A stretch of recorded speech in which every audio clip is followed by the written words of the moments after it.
Dr. Shashikant, Senior Consultant Cosmetic and Plastic Surgeon. So చాలాసార్లు యాక్సిడెంట్లు జరిగినప్పుడు కాళ్ళు బాగా నలిగిపోతూ ఉంటాయి. దాన్నే లింబ్ క్రష్ ఇంజరీస్ అని. కాళ్ళు కానీ చేతులు కానీ నలిగిపోతూ ఉంటాయి. చేతి వేళ్ళ దగ్గర నుంచి మోచేదాకా నలిగిపోతుంటది. ఒక్కొక్కసారి కాళ్ళు పాదం నలిగిపోతుంటది. అలాగే మోకాలు కింద వరకు నుంచి నలిగిపోతుంటది. సో వీటిని మనము చాలా చోట్ల స్మాల్ ప్లేసెస్ ఆర్ కొన్ని ఫెసిలిటీస్ లేని చోట కానీ చాలా చోట్ల ఏం చేస్తారు, కాళ్ళు నలిగిపోయింది ఇంకేం చేయడానికి లేదు, కాలు తీసేస్తామని మోకాల కింద నుంచి కాలు తీసేస్తారు. ఒక్కొక్కసారి మోకాలు పైనుంచి కూడా కాలు తీసేస్తారు. అలాగే చేతిని కూడా అరిచేయి పైన తీసేస్తారు, లేదా మోచేతి కింద వరకు తీసేస్తారు నలిగిపోయింది. సో ఇలా నలిగిపోయిన కాళ్ళు కానీ చేతులు కానీ యాక్సిడెంట్స్లో దాన్ని మనం రీకన్స్ట్రక్ట్ చేయొచ్చా అంటే నిలబెట్టొచ్చా? చాలా సార్లు డిపెండ్స్. ఇది డెసిషన్ ఎలా ఉంటుందంటే మనము ఆ ఇంజురీ అనేది ఎక్స్టెంట్ని బట్టి ఉంటుంది. సో దాని రక్త ప్రసరణ ఉందా లేదా, రక్త ప్రసరణ ఉండి నరాల ద్వారా రక్తం ఏదైతే వెళ్తుందో చాలా వరకు మనము కాళ్ళు కానీ చేతులు కానీ నిలబెట్టచ్చు. సో మోస్ట్ ఇంపార్టెంట్ థింగ్ ఏమవుతుంది, చాలా వెరైటీ ఆఫ్ ఇంజరీస్ ఉంటాయి. జస్ట్ చర్మం వలుచుకుపోవడం దగ్గర నుంచి చర్మము కింద కండ వలుచుకుపోవటము, బోన్ ఫ్రాక్చర్స్ అవ్వడము, సో ఇట్లా ఆ బోన్ ఫ్రాక్చర్స్ అయిన బోన్స్ బయటకి పొడుచుకు రావడము, సో ఇట్లా రకరకాల లెవెల్స్ ఆఫ్ ఇంజరీ అవుతుంటుంది అనమాట. సో ఒక ఎక్స్ట్రీమ్ లెవెల్ ఇంజరీ తీసుకుంటే, ఎక్స్ట్రీమ్ అంటే బాగా నలిగిపోయి దాని బోన్స్ ఫ్రాక్చర్ అయిపోయి ఆ బోన్స్ బయట కనపడుతుంది, అట్లాంటి సిచ్యువేషన్ కనుక మనం తీసుకుంటే దాంట్లో మోస్ట్ ఇంపార్టెంట్ థింగ్ ఏంటంటే ఏదైతే రక్త ప్రసరణ అంటే బ్లడ్ సప్లై ఏదైతే ఇంటాక్ట్ ఉంటుందో అటువంటి వెజల్స్ని మనము రీకన్స్ట్రక్ట్ చేయగలమా? ఎస్, చేయగలమనే చెప్పొచ్చు. ఎందుకంటే రక్త ప్రసరణ ఉన్నంత వరకు మనము బోన్స్ బయట నుంచి ఎక్స్టర్నల్ ఫిక్సేటర్ అని వేస్తారు. ఎక్స్టర్నల్ ఫిక్సేటర్ అంటే బయట నుంచి రాడ్లు పెడతారనమాట.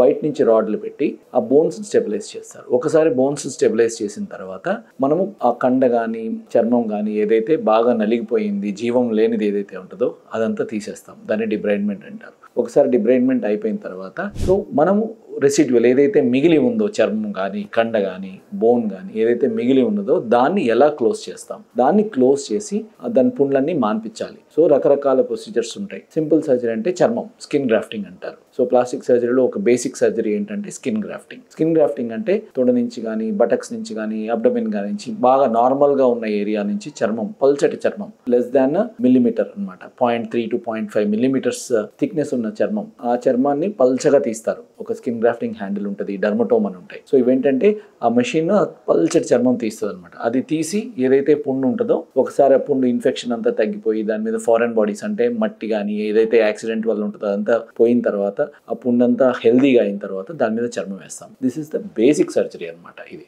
దీని తర్వాత కాకపోతే ఒక్కొక్కసారి కండ పోయి ఒక్కొక్కసారి కింద బోన్ కనపడతా ఉంటుంది, బోన్ కానీ టెండన్స్ కానీ బయట కనపడతా ఉంటాయి. సో దాని మీద ఇట్లాంటి పల్చటి చర్మం వేస్తే అది అతుక్కోదు, ఉపయోగం లేదనమాట. సో ఎందుకంటే కింద ఏదైతే పల్చటి చర్మం వేసినప్పుడు దానికి ఆక్సిజన్ ఆర్ న్యూట్రియంట్స్ ఎలా వస్తాయి అంటే కింద బేస్ నుంచి వస్తాయి. సో బేస్ కనుక హెల్దీగా ఉండి ఎర్రగా ఉంటే ఆ చర్మం దానికి అతుక్కొని ఆక్సిజన్ కింద నుంచి తీసుకుంటుంది. సో కింద ఎప్పుడైతే బోన్ కానీ ఆర్ టెండన్స్ కానీ ఉంటే దానివల్ల ఏముందంటే కింద ఆ ఏరియా మటుకు స్కిన్ గ్రాఫ్ట్ అతకదనమాట, ఎందుకంటే కింద నుంచి ఆక్సిజన్ తీసుకోలేదు కాబట్టి. సో అలాంటి సిచ్యువేషన్లో మనము పక్క నుంచి ఏదో కండ కానీ ఒక స్కిన్ కానీ ఒక దాని కింద ఉన్న ఫ్యాట్ కానీ బట్టి ఫుల్ థిక్నెస్ మొత్తం థిక్నెస్తో పాటు వేరుతో సహా ఉండే ఒక చర్మం కానీ మజిల్ కానీ ఆ బోన్ మీద ఎక్స్పోజ్డ్ బోన్ మీద పక్క నుంచి తిప్పుతాం.